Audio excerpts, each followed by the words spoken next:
Summer লাভারদের জন্য আমার খুব টেনশন হচ্ছে। এই শীতে ওরা কেমন আছে? কই সামার লাভাররা কোথায়? ঠিক মতো গোসল করতে পারতেছো তো, নাকি সবসময়ের মতো এবারও 2বার গোসল করার প্ল্যান করতেছো মাসে? কনকনে ঠান্ডায় সকালে বিছানা ছেড়ে উঠতে পারো তো, নাকি একেবারে মার্চ এপ্রিল মাসের দিকে গরম পড়লেই উঠবা? সারাদিন বিছানায় কম্বলের তলায় ঢুকে থাকতে হচ্ছে বলে লাইফ থেমে গেছে? কম্বল সরিয়ে বিছানা থেকে উঠলেই ঠান্ডা লাগে, ঠান্ডার ঠেলায় কোনো কাজই করতে পারছো না? পড়াশোনা, খাওয়া দাওয়া, গোসল, মুখ ধোয়া, দাঁত ব্রাশ সব বন্ধ। তাইলে হাগা চাপলে কি করো? হাগতে যাও না, হাগাও বন্ধ।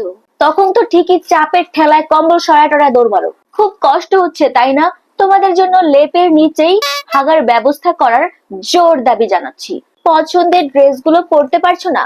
Crop top, tank top, short skirt, backless, sleeveless kameez, kurti, palazzo পরতে পারছো না তাই না? আরে তোমাদের ফ্যাশনে অনেক হ্যাম্পার হচ্ছে। আমার না তোমাদের জন্য খুব টেনশন হচ্ছে।